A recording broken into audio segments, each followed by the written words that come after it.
Vivendo pela fé é a nossa série de mensagens. Quando a gente está falando de viver pela fé, tem um processo grande que é importante considerar. Numa das formas a gente se expressar aqui como comunidade cristã de São Paulo, elementos que expressam aquilo que nós somos. Fé, esperança e amor. Fé é uma dessas formas, né? O justo viverá pela fé. Vivendo pela fé, e o que acontece é que a sociedade inteira vive com uma boa dose de fé. O que acontece é que nós sabemos em quem temos crido. Esse é o desafio, né? A gente vive provando no que a gente acredita, em quem a gente acredita. Por exemplo, tem uma boa dose de fé de tomar esta água aqui. Ou não? Quem será que serviu essa água? Eu imagino que é o pessoal do Conta Comigo, né? Deve ser a Simone hoje, alguém que estava na escala, né? A Beth, alguém ali da equipe, serviu essa água. Mas precisa uma dose de fé, elas serviram e cuidaram para que tudo estivesse limpo. Precisa de dose de fé para acreditar nisso ou não? Precisa de dose de fé para acreditar que o filtro do bebedouro lá de baixo está ok? Sim ou não? Precisa de uma boa dose de fé para acreditar que a Sabesp, que forneceu a água para chegar até o bebedouro, não colocou nada errado ali? Ó o exercício de fé aqui. Então, todo mundo nesta cidade exerce fé para tomar água e não pensa nisso.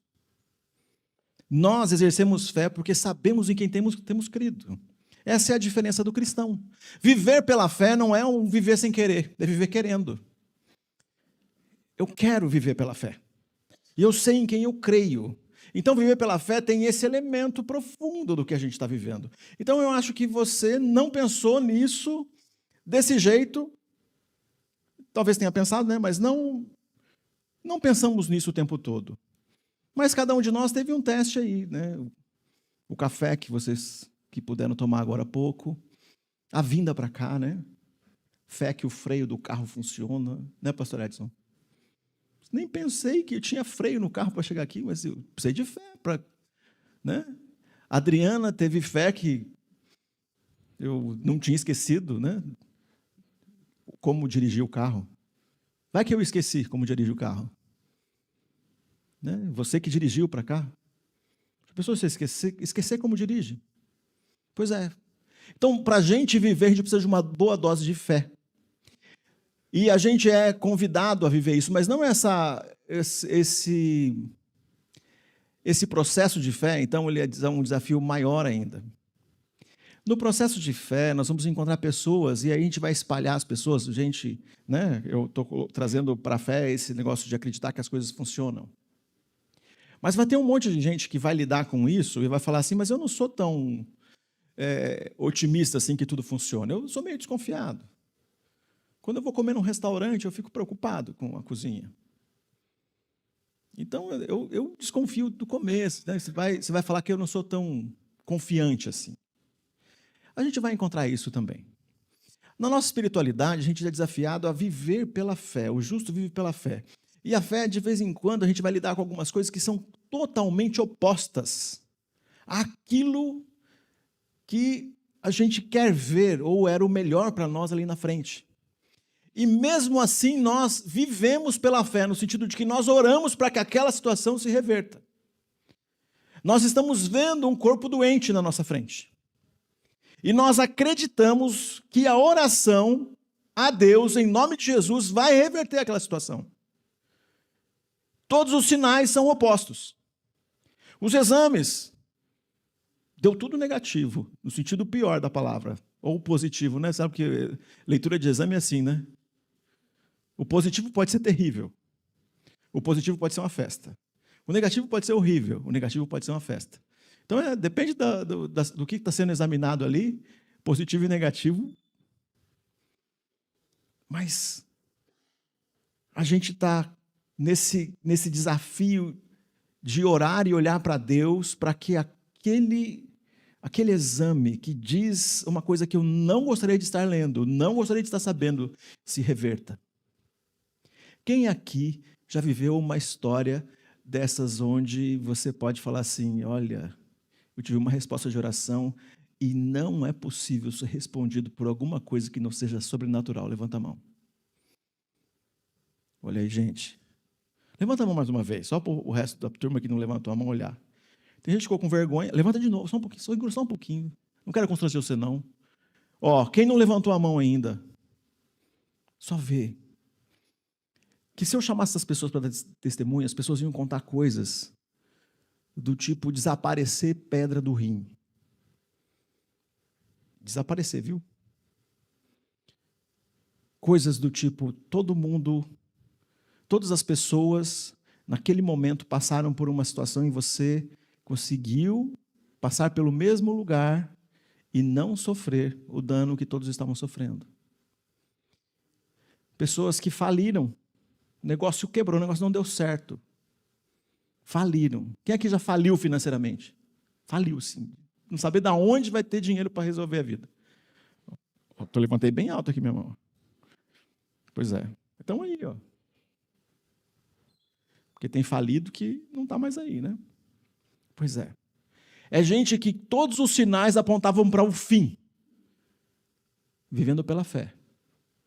A situação tem um outro final. As coisas se revertem. É desse assunto que a gente vai falar. Agora também a gente vai chegar nos lugares assim, mas por que essas coisas acontecem e quando chegou na minha vez a oração não foi respondida? Ou não do jeito que eu queria? A gente também vai falar disso. A gente vai falar de oração que não veio da resposta que eu queria. A gente vai falar disso. Então, esse mês é desse assunto aí que a gente vai estar falando, tá? Então, cada encontro, não perca. Não perca. A gente vai conversar sobre isso. Mas a gente vai conversar com sinceridade dolorosa. Sabe o que é sinceridade dolorosa? Nós aqui, quando a gente vem, hoje eu estou sozinho aqui, mas quando a gente vier, vem alguém para dar um testemunho, alguém para contar uma história, é sinceridade dolorosa. É gente que achava que não ia funcionar. É gente que passou por um aperto daqueles e a resposta de oração. Gente que tinha certeza que a oração ia ser respondida daquele jeito, tipo do gênio, sabe? Que você faz um pedido, o negócio acontece. Perfeito. E não aconteceu. Aconteceu uma outra coisa e no final você fala, olha, não é que esse outro final era melhor do que aquele que eu estava orando? Foi melhor, Deus abençoe. É disso que a gente vai falar. Se você vier no nosso encontro no sábado, de oração, que a gente botou uma desculpa de ter sopa. Eu sei que tem gente que vem por causa da sopa. Tem gente que vem por causa da oração. Vai aproveitar das duas coisas todo mundo que vier. Mas faz parte desse mês aqui também, a gente falar sobre oração.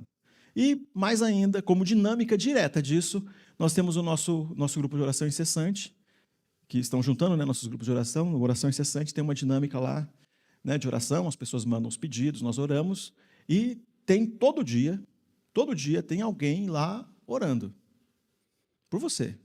Todo dia. Plantão de oração. No mínimo uma pessoa orando por você todo dia. Olha só que legal. Todo dia. Então, essas são o que está acontecendo aqui quando a gente está falando sobre oração. E a Bíblia apresenta, então, esse tema, o tema recorrente, fé. Todos os personagens daqueles mais conhecidos têm alguma coisa que passa pela oração. Né? Uma oração. Alguém orou por ele, ou ele orou por alguém, ou ele tinha uma vida de oração. As coisas, todos os personagens que a gente encontra ali, que tem uma referência um pouco maior, a gente encontra isso. Tem gente que é conhecido só pela oração. Por exemplo, Jabes, ele é conhecido só pela oração dele. Então, a gente vai encontrar a expressão disso no texto de Salmos, vai encontrar a expressão disso no Novo Testamento, no Antigo Testamento, os profetas, a gente vai encontrar isso bastante. Mas eu queria que você pensasse, você já pensou qual é a melhor maneira, qual é a melhor forma, tem um jeito certo de orar? Tem uma coisa assim, eu acho que o jeito certo de orar é ajoelhado. E tem algumas igrejas que a gente chega na igreja, todo mundo chega, né, e o que faz? Ajoelha e faz uma oraçãozinha ali, né? Chega, ajoelha na cadeira, faz uma oração, depois levanta, né? Eu não sei quem veio de igrejas que fazem isso, mas tem essa, né, a ideia, né, colocada e incentivada que a gente ore desse jeito, né? Tem um jeito de orar. E a gente é convidado a ter uma forma, né, de se apresentar, né, na oração. O que a gente aprende como um todo na Bíblia é que a oração é um relacionamento. O Paulinho falou isso aqui no começo. A oração é um relacionamento. E no livro Oração, do Tim Keller, um dos últimos que ele escreveu, oração, ele diz o seguinte, a oração é a chave de tudo que podemos ser, e fazer na vida. A chave de tudo que podemos ser e fazer na vida. É isso que ele defende num livro de mais de 300 páginas, que é bem legal. E tem uma referência, né, apontada na direção desse outro escritor que eu vou falar agora. Eu vou colocar ali para vocês uma estrutura que o John Stott ele coloca em um dos livros dele. Ele diz o seguinte, que a gente, na oração, a gente é desafiado a olhar para cima. Então, essa oração é adoração, quando nós olhamos para cima. É o próximo. Quando a gente olha para dentro, é confissão. A gente olha para dentro, quem nós somos. A gente olha para o lado, é intercessão. A gente olha para trás, gratidão. E a gente olha para frente, petição. E eu não sei o que está chamando você agora para a oração. Você vai ter hora que chama mais uma coisa. Assim, tem um negócio no meu coração mais. Eu sei que a gente é mais pidão, assim, né? Não tem um negócio mais de pedir? Sempre tem um negócio para pedir.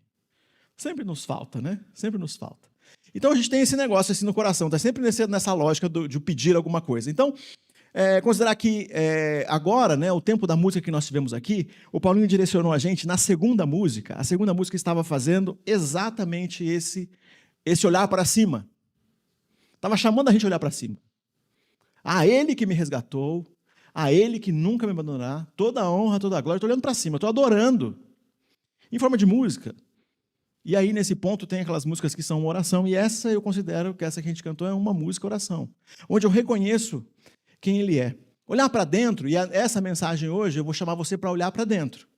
E a gente vai terminar aqui com oração, olhando para dentro. E a intercessão é olhar para o lado. Eu olho para o meu amigo, eu olho para o meu irmão, eu olho para os meus filhos, eu olho para minha esposa, eu olho para a nossa nação, Sara, essa nação. Eu olho para as pessoas que estão precisando de agasalho nesse frio, eu olho para o lado, eu olho para quem está precisando. E de vez em quando eu olho para o lado, eu descubro que eu sou a resposta de oração. É na hora que eu olho para o lado que eu sou a resposta de oração, porque aquelas pessoas pediram, estão precisando, passando por necessidade, e nós olhamos para o lado e falamos, eu sou a resposta. No meu guarda-roupa tem a resposta para aquela pessoa que está precisando. Então, essa é a intercessão. Quando eu olho para trás, eu agradeço. Porque se eu pensar só, se eu olhar só numa direção, no sentido de eu olhar só para dentro de mim, ou olhar só para mim do que eu preciso, eu vou ficar pedir para Deus aí o meu próximo carro. Agora, quando eu olho para trás, eu falo, Senhor, me lembro que esse carro que eu tenho, o Senhor me deu. Me lembro que aquele dia eu pedi e o Senhor me deu. Obrigado, Senhor. Obrigado. Obrigado.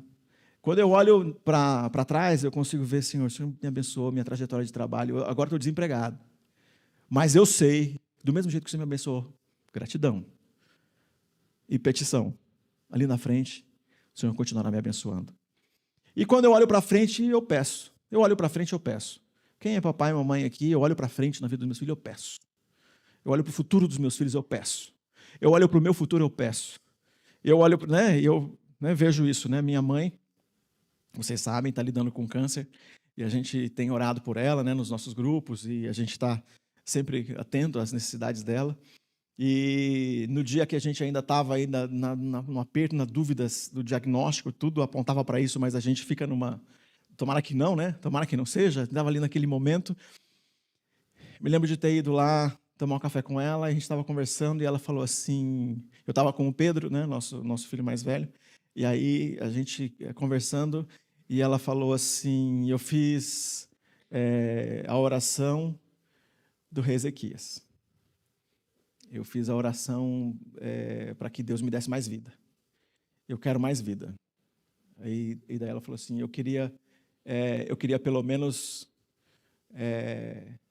ver o meu bisnetinho, e olhou para o Pedro, Eu falei, Pedro, não tem pressão nenhuma com isso, Ninguém está pressionando nada, Queria ver você casando, imagina aqui o coração do Pedro, O coração do Pedro ali falou, nossa, agora aumentou a responsabilidade, Então, é isso, É petição. É petição quando eu olho para o futuro. Então, alguns de vocês estão olhando para o futuro. Coisas que vocês gostariam de ver. E coisas que vocês gostariam de ver é uma bênção, talvez, para outra pessoa. Coisa que nós gostaríamos de ver sobre a nossa igreja. O grupo lá de intercessão, o plantão de oração, coisas que nós gostaríamos de ver sobre a nossa igreja. É petição, é futuro, é presente. É o que eu faço para que o futuro chegue logo.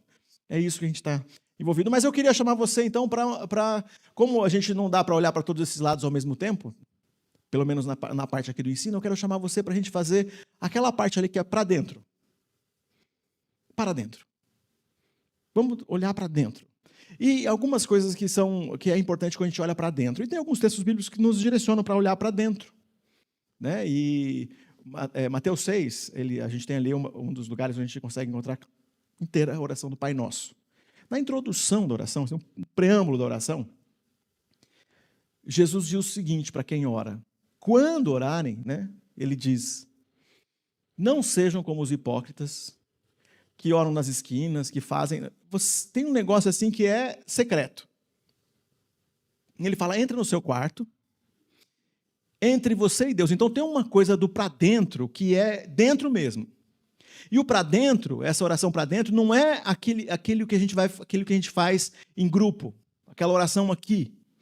É aquela oração tua do dia a dia, é aquela oração que você faz de manhã, aquela oração que você faz ao levantar, aquela oração que talvez você faça sem nem ter levantado, ainda faz deitado. É aquela oração que você faz ao deitar, você nem está de pé, já está deitando. É essa oração que você está sozinho, que é você e Deus.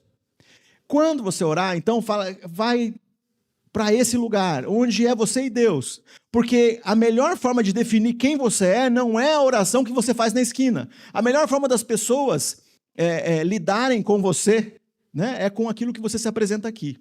Mas diante de Deus não é o que você se apresenta aqui. Diante de Deus é aquilo que você faz lá, em secreto, no seu quarto. Então essa oração, essa parte para dentro, é muito importante, é principal, é decisiva. Aliás, nem interessa tanto assim, porque isso é muito fácil, né, de você colocar máscaras. E a gente, aliás, quando Jesus está falando, ele está falando hipócritas. Ele fala para a gente evitar esse negócio de usar uma máscara para você orar na esquina. Para você ser, né, fazer aquela aparição, aquela coisa que mostra uma super espiritualidade. Ele está falando que o que interessa mesmo é esse momento interno. Aí, o que é importante a gente saber? Então, a oração do Pai Nosso, que é a oração mais repetida, ela começa com um confronto. Então, lembrar que a oração ela tem sempre um misto de coragem, onde você tem que lidar com esse confronto bíblico e conforto.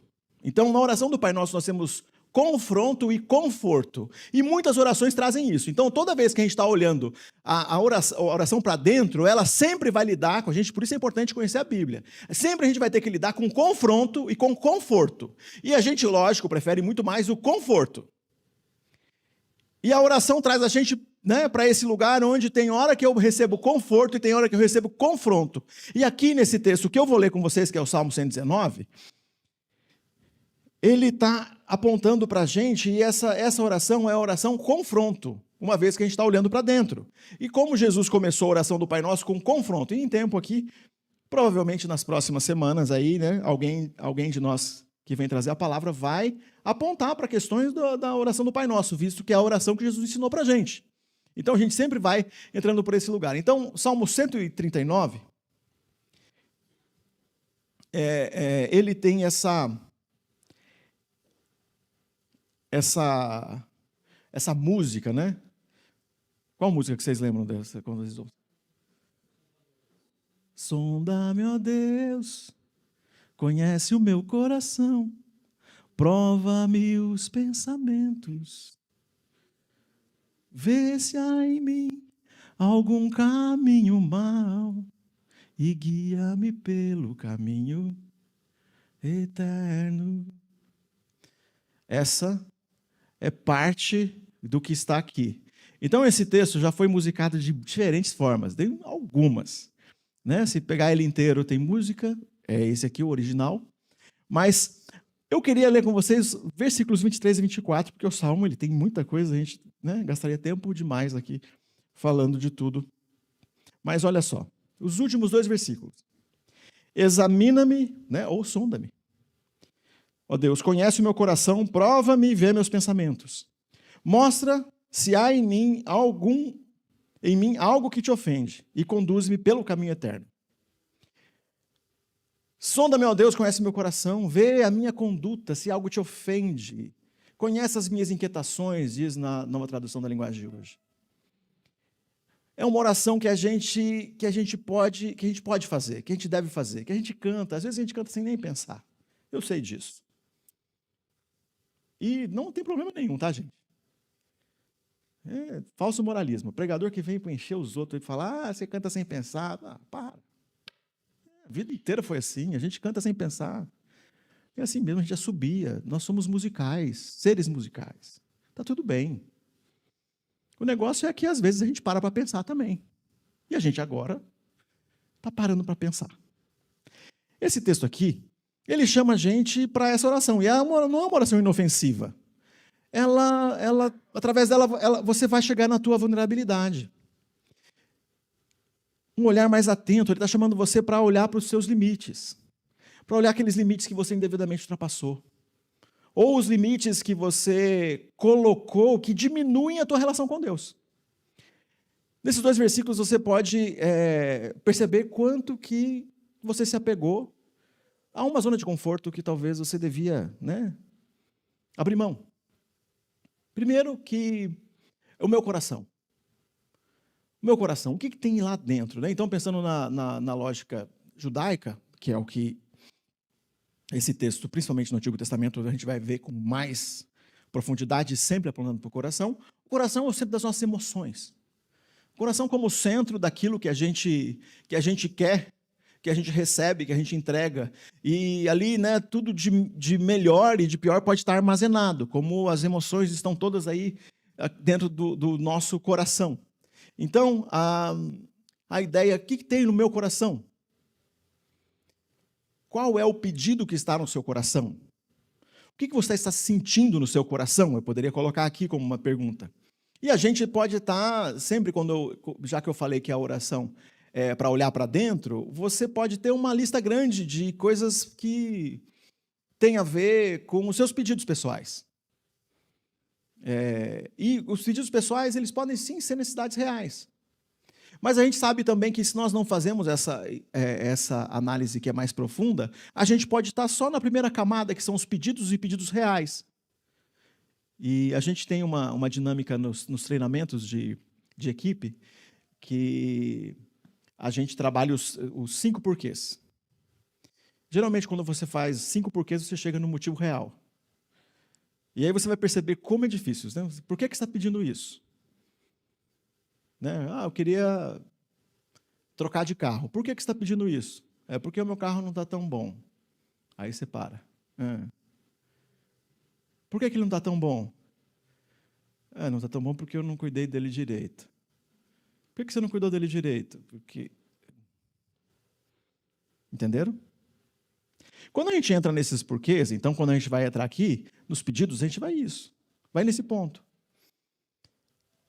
A ideia não é eu som do meu coração nesses porquês que eu estou falando para você. A proposta é, para o Senhor, revela o meu coração. Senhor, sonda o meu coração. Porque quando eu olho o meu coração, eu vou fazer os porquês, eu posso fazer um caminho até razoável. Mas quando é o Senhor sondando o meu coração, mostra a minha inquietação, a minha oração. Mostra por que o fato de eu parei de orar. Sonda o meu coração, por que eu parei de orar? Sonda o meu coração, por que sempre quando eu oro eu faço o mesmo pedido? Por que sempre quando eu oro é a mesma coisa que eu estou falando? Sonda meu coração. Então não sou eu sondando meu coração, é Senhor. O Senhor me conhece. Sonda meu coração. Dá uma olhada aqui. Dá uma olhada aqui. Por que certos pensamentos nunca me deixam? Por que as tuas verdades custam tanto para entrar? E as coisas que eu ouço dos meus amigos entram rápido? Por que as mentiras que eu penso sobre mim, sobre a minha imagem, estão aqui estabelecidas, elas não se quebram, e as verdades do Senhor não entram aqui me curando das mentiras que eu aceitei? Examina meu coração. Senhor, examina meu coração. Essa é uma oração de confronto. Gente, é difícil isso aí. Parece simples. Mas a oração parece simples, parece fácil. Tim Keller escreve isso. Parece fácil. Mas não é. É desafiante. Há ciclos e situações em mim que eu preciso dizer, tem que parar. Tem que parar. Eu tenho que ressignificar, eu tenho que superar. Eu não posso deixar isso sempre constante. Eu tenho que vencer isso.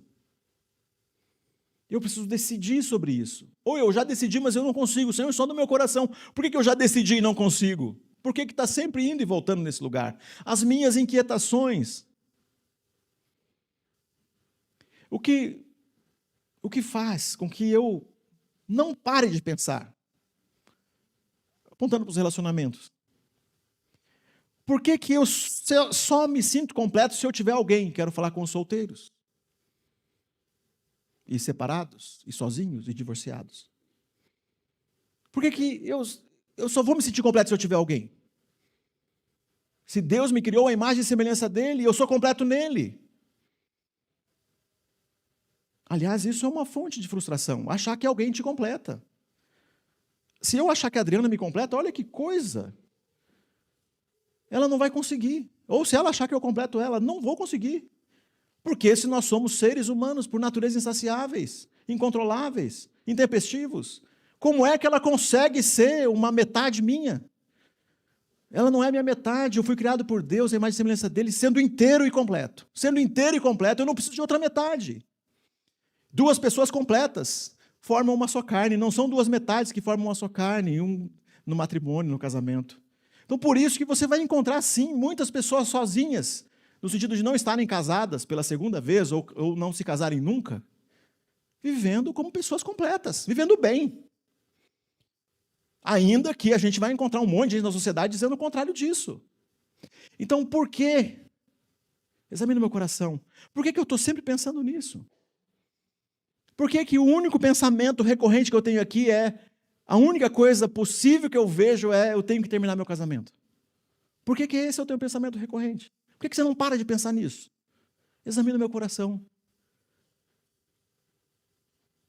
Porque quando eu faço perguntas diretas e honestas assim para algumas pessoas que vêm na minha mesa, no aconselhamento, e eu faço, e aí não é Deus examinando, né? Sou eu orando um pouquinho antes junto com a pessoa, e vamos ver, talvez as minhas perguntas tenham a ver com o que Deus quer perscrutar, usando uma palavra do Almeida, que está inclusive nesse capítulo aí. E às vezes o porquê vai, um porquê, dois porquês, três porquês, e a pessoa está querendo viver como solteiro. Não como solteiro cristão. Vocês me entenderam? Triste, né? Está pensando no fim do casamento porque quer um outro estilo de vida. Que não tem a ver com o estilo de vida que é o desafio para todo discípulo de Jesus. Examina o seu coração. De onde vem essa inquietação? Porque esse pensamento te sequestra da realidade. Pensamentos como: se eu ganhar na Mega Sena, se eu ganhasse R$1 milhão. Por que esse pensamento é recorrente, não sai da sua cabeça? Por que ele está aí o tempo todo? Examina meu coração, Senhor, por que isso está na minha cabeça sem parar? O tempo todo. Examina meu coração. Examina meu coração. Pergunta: o que você mais tem medo? Desvenda os meus pecados. Mostra, Senhor, o que está no meu coração que te ofende. Que te ofende. Nosso maior medo revela a nossa desconfiança de um Deus todo-poderoso, onisciente, onipresente, onipotente.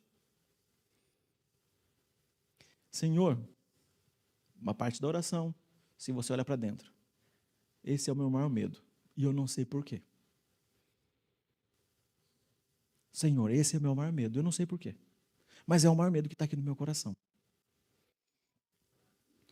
Nessa inquietação, gente, sempre a gente vai ter pelo que orar quando a gente pensar na nossa família, na nossa carreira, mas é importante você colocar diante de Deus aquilo que o salmista coloca debaixo, né? Estou dando características de um animal a Deus, né?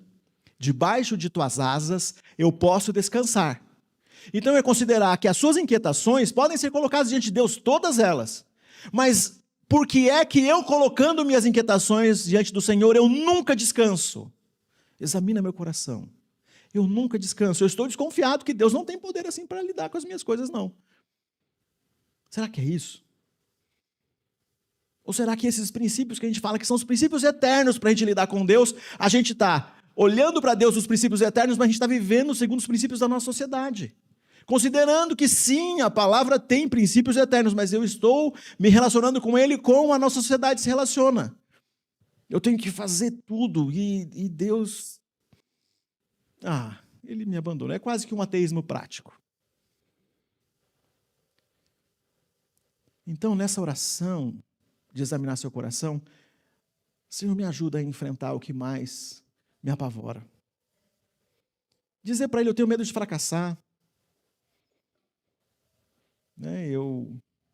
Por que volta algumas coisas, no coração da gente? Por que algumas coisas acontecem e a gente se vê lá como uma criança impotente diante de um pai duro e severo? Eu estou falando isso, estou falando de mim. O meu pai.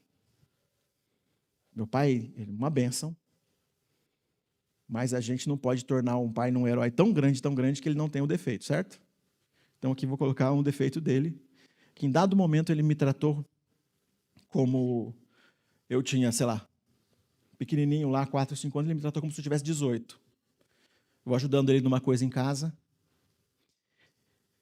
para trocar um vidro. Aliás, era bem semelhante a esse aqui, esse vidro dessa janela aqui, que precisa de massa para colocar, e estava numa altura que eu alcançava, assim, bem perto do degrau de uma escada.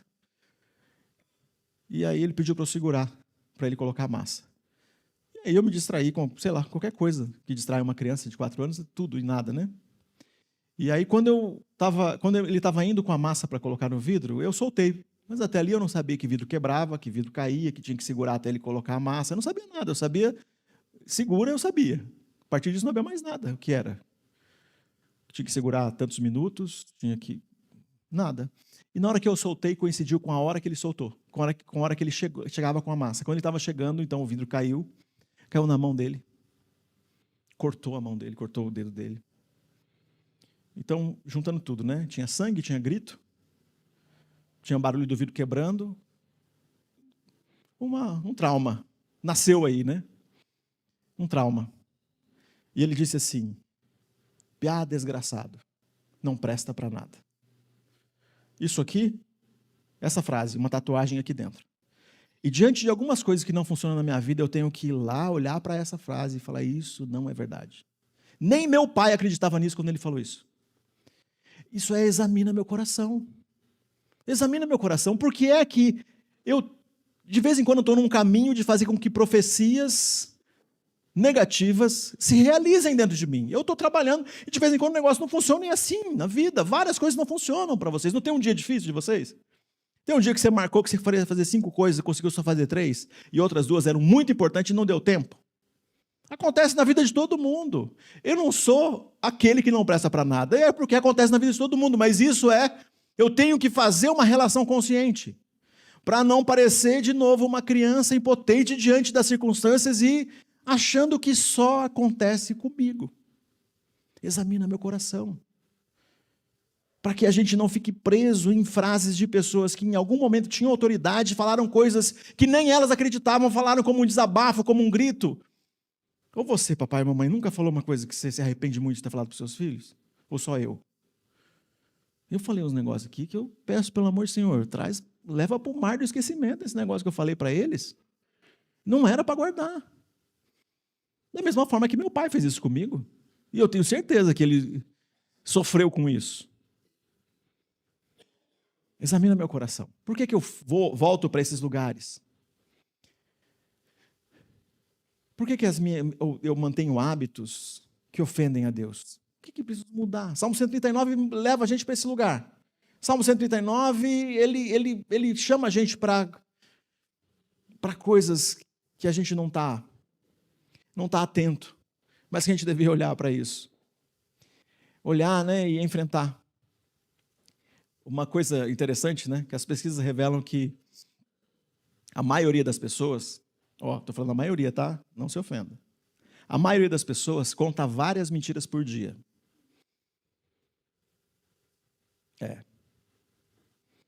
São várias pessoas, sim. Você ou falou ou ouviu mentiras essa semana. Então, tem o exagero que cabe na mentira. Então, você colocou o negócio, era 30%, você fez virar 100%. Ou era 70%, você virar 100%. Isso é exagerar. Exagerou, colocou um pouquinho, é mentira. Você mentiu para não ferir os sentimentos de alguém. Alguém falou assim, estou bonito? E você disse, tá. Mas dentro de você, não estava. Estou linda. E aí, daquela reticência, sim. Mentira. Né? Então, as mais comuns são essas mentiras assim, do jeito que eu estou falando, mas as piores são aquelas que nós contamos para nós mesmos. É por isso que a maioria mente. Mentira assim, ó, não vou comer muito. Não vou comer de novo. Nunca mais eu vou fazer isso. Mentiras que nós mentimos para nós mesmos. Mas isso aí tem que entrar nesse campo do examina meu coração. A gente fecha os ouvidos para algumas verdades. Então, qual é a nossa tendência? É mais fechar os ouvidos para as verdades ou parar de dizer as verdades? Então, olhar para o nosso coração, olhar para dentro, vai levar para esse lugar. Talvez isso já esteja bem claro para você. Você tem amigos e pessoas que te ajudam a olhar com sinceridade para você, coisas que você precisa parar de fazer ou começar a fazer. Gente que não fala só para te agradar. Já disseram para você, acho que você está exagerando. Acho que é muito videogame nessa vida, hein? Acho que as redes sociais aí precisavam de uma limitação, né? O Rubinho falou disso há 2 semanas atrás. Ou menos, né? Está bebendo ou comendo muito. Trabalhando demais. Se omitindo em situações que você deveria se posicionar. Examina meu coração, vai levar você a olhar para essas coisas aqui. Que é possível que alguém já te ajudou apontando isso na sua vida, mas você resistiu. Até deu até uma resposta dura. E aí a pergunta, será que você anda falando ou fazendo coisas que ofendem pessoas que você ama? Examina meu coração. De mim era para sair palavras de amor e tem saído palavras de destruição, de agressão. Ou palavras como essa que o meu pai fez comigo, onde eu não tinha nem capacidade de digerir aquilo. Estou digerindo aqui depois de 50 anos, 48 anos depois, digerindo aqui junto com vocês aquilo que ele falou, e provavelmente encontrando aqui um espelho, né? Você fala, meu pai também falou uns negócios ruins para mim, meu irmão me falou umas coisas, meu avô também falou umas coisas, e a gente está aqui se encontrando nisso. Examina meu coração, para que eu não repita coisas ruins que me aconteceram, para que eu não seja o pai cruel que em algum momento meu pai foi comigo, para que eu não seja o amigo cruel que em alguns momentos alguns amigos foram comigo. Eu quero ser um amigo bênção. Eu quero ser um amigo que abençoa, que desenvolve o outro, que faz com que o outro seja melhor. Então, esses desafios. E, caminhando aqui para a gente ter o nosso momento aqui de oração, guia-me pelo caminho eterno. Orar corajosamente. Olha, gente, é um desafio de coragem. Qual é o desafio, Senhor, que o Senhor tem para mim que eu não estou vivendo? Senhor, mostra a verdade de quem eu sou. É a verdade. E a palavra diz, Jesus fala que a verdade vai libertar a gente. A verdade de quem nós somos. A nossa sociedade normaliza o caminho ruim, caminho mau. Tem alguma coisa que eu estou fazendo que ofende a Deus, quem Ele é? Apesar disso, eu sou discípulo de Jesus. Mas tem uma coisa que eu estou vivendo, Senhor, o que é? Estou sendo guiado pelo meu instinto, guiado pela inveja, guiado pelo ódio, guiado pelo medo, guiado pela ansiedade, olha quanta coisa, guiado pelas inquietações, guiado pelos desejos mais estranhos que uma pessoa pode ter. Olha só, discípulo de Jesus tem quem guia. Guia, Senhor, guia-me pelo caminho eterno. Ser guiado pelo Senhor é diferente de ser guiado pelas inquietações. Ser guiado pelo Senhor é diferente de ser guiado pelo ódio. Ser guiado pelo Senhor é diferente de ser guiado pela vingança. Ser guiado pelo Senhor é diferente de ser guiado pelos instintos. Ser guiado pelo Senhor é diferente de ser guiado pela inveja. Ser guiado pelo Senhor é um negócio desafiante para qualquer um de nós. Só que para a nossa sociedade a gente achou um jeito de fazer com que isso fique bonito. Isso é ambição, é um homem que não tem ambição. Se Deus revelasse o coração desses homens, de quem é glorificado, é reconhecido porque ele é ambicioso, revelar um coração cheio de inveja, cheio de coisas que qualquer pessoa não gostaria de estar perto de pessoas assim. Então, o nosso convite é para que você perceba a necessidade de andar com Jesus. Que você ande com Ele, pelos vales da vida, que você lide com as aflições da vida com Ele. Que você, quando você olha para esses desafios aqui, tudo que eu falei, você fala, não vou dar conta. Não vou conseguir. Eu não consigo. Pois é. É por isso que Ele vem para andar junto com a gente. É por isso que Ele não deixa você sozinho. Ainda apontando para um outro salmo que a gente conhece bastante, o Salmo 23, diz que Ele está com a gente. Até naquele lugar mais difícil. Não tem aquele lugar, não, nesse aí você não está. Ele está o tempo todo. Então, considerar que Ele está andando com a gente. Eu sei. Né? Jó fala no Salmo, no capítulo 23. Olha, que coisa, coincidência. Eu acho que é 23:3. Ele diz assim: se eu soubesse onde o Senhor está, e onde é o seu tribunal, iria lá e colocaria minha causa, e tenho certeza que o Senhor me daria, julgaria a meu favor. Então, de vez em quando, esse sentimento, e para Jó aconteceu a mesma coisa que acontece, fala, parece que eu estou sozinho, parece que o Senhor não está vendo que eu preciso dele. Parece que fui largado. Examina meu coração. Por que eu tenho esse sentimento de abandono, de estar abandonado? E quero terminar com vocês com um versículo de Lamentações de Jeremias, para a gente fazer a nossa oração aqui. Lamentações de Jeremias, capítulo 3, versículo 57. Esse é o versículo que está ali. Mas olha só que coisa interessante. Versículo 53. Considera um lugar de abandono. Quando a gente olha para dentro, é aquela coisa existencial, assim, está tudo dando errado, o sofrimento, a coisa chegou. Então, falando assim que agora... Então, até aqui eu trouxe a palavra de confronto, tá? Eu quero trazer agora para você a palavra de conforto. Tá? Vamos inverter aqui a lógica. A palavra de conforto é, ainda que eu ande pelo vale da sombra da morte, o Senhor está comigo. Conforto. Confronto, examina meu coração. E olha que tem uns negócios aqui que até eu tenho medo. Confronto. Conforto, Salmo 23. Conforto, Jesus, estou convosco todos os dias até o fim dos tempos. Você não está sozinho. Conforto. Tá? Então você tem uma palavra de conforto aqui, para você não ir embora desanimado. E quero colocar a palavra de conforto dentro da palavra do profeta Jeremias. Versículo 53. Num poço me jogaram, atiraram pedra sobre mim. Tentaram me matar. Tentaram me matar. A água subiu acima da minha cabeça e clamei ao fim.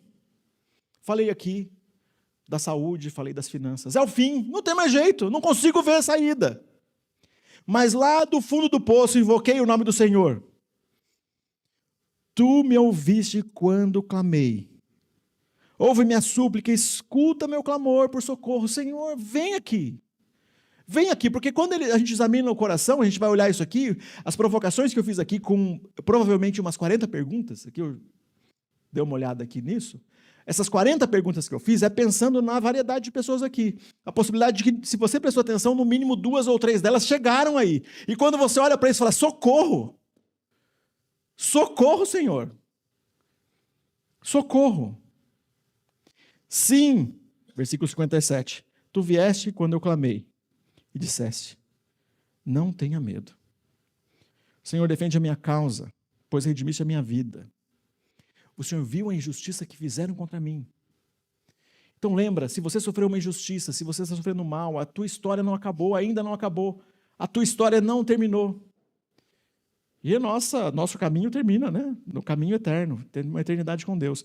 Mas eu queria que a gente pensasse só no versículo 57, uma expressão, um lugar conhecido meu, gosto de chegar aqui, nos aconselhamentos, chego muitas vezes nesse versículo aqui. Está naquele lugar de falta de esperança. Né? O poço para Jeremias. O poço para Jeremias. Mas colocando aqui para nós, o nosso quarto. a nossa cama, que tem cara de poço, o nosso lugar, que tem lugar de desânimo, lugar de falta de energia, lugar de eu não consigo mais, Senhor, me socorre. E aí, eu queria que você imaginasse, sim, tu vieste quando eu clamei, eu imagino ele indo lá no poço, e te abraçando, e dizendo no teu ouvido, eu estou aqui. Até aqui eu estou. E dizendo, não é como um menino, uma menina adolescente fala para a mãe quando a mãe está irritada. Calma, mãe. Parece que é para irritar mais. A mãe fala, eu estou calma. Não é isso. É Deus indo no meio da sua angústia, te abraçando, dizendo, calma. Eu estou aqui.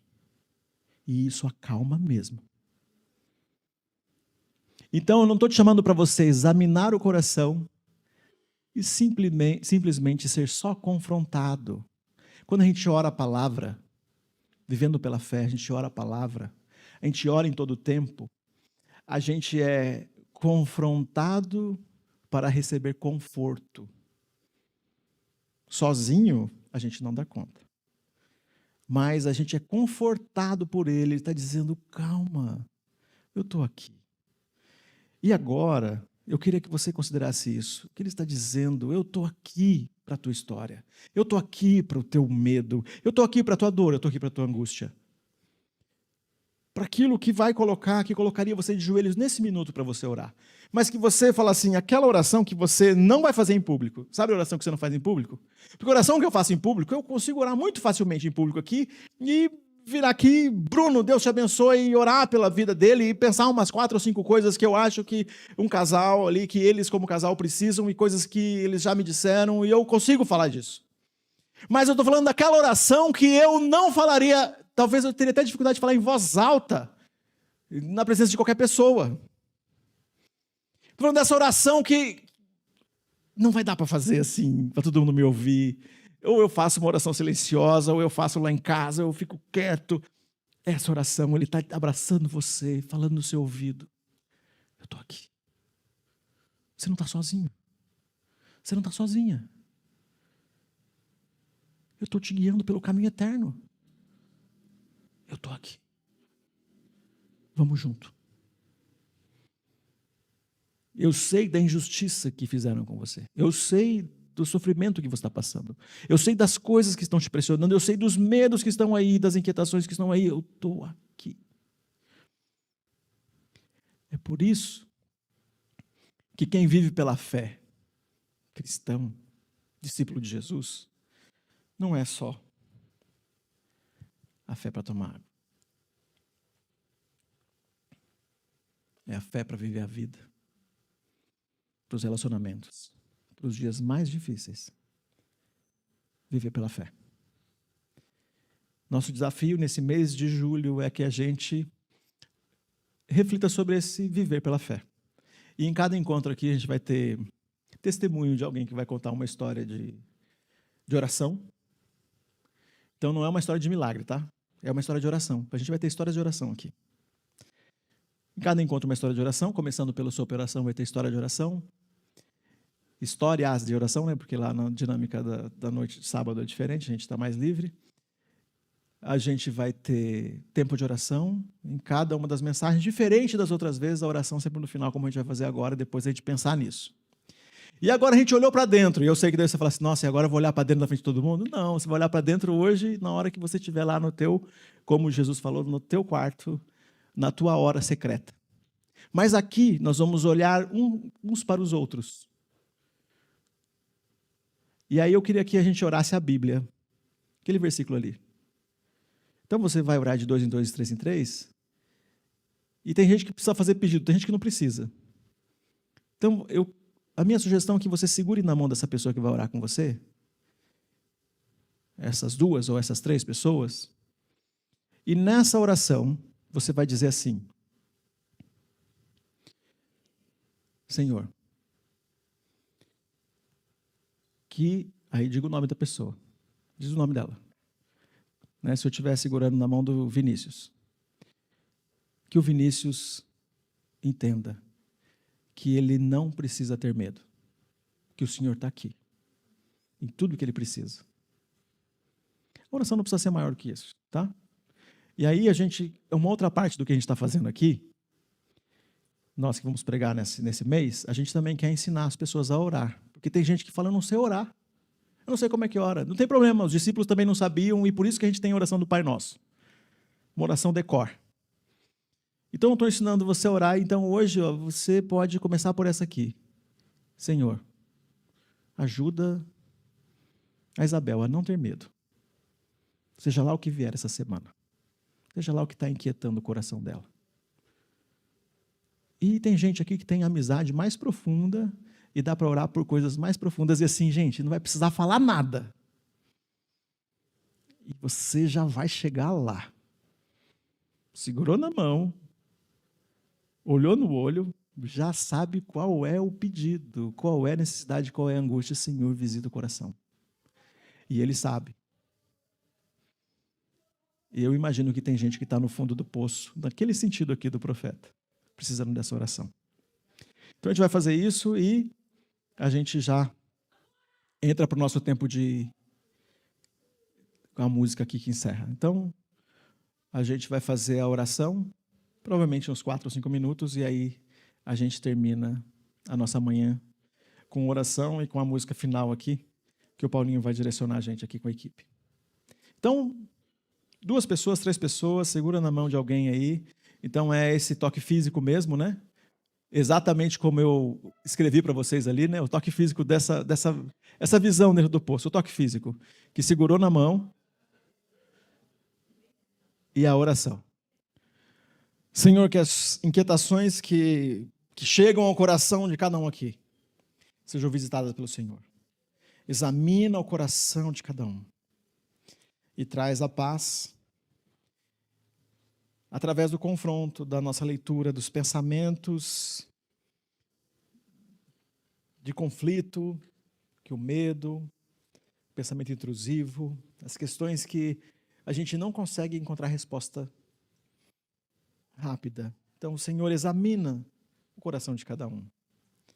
E, Senhor, que as inquietações desapareçam.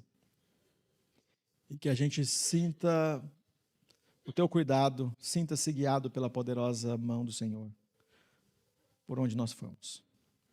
Abençoa cada pessoa aqui, cada família. Nos abençoe esse mês de oração que nós vamos passar. E que cada um aqui aprenda a viver os desafios de uma vida pela fé. Mas não como uma coisa de muitos conceitos abstratos e difíceis, mas a gente aprenda a passar por isso como o justo que vive pela fé, que tem uma oração poderosa e eficaz, que ora orações de 10 segundos, de 1 segundo, que está diante do Senhor o tempo todo. Em nome de Jesus, amém.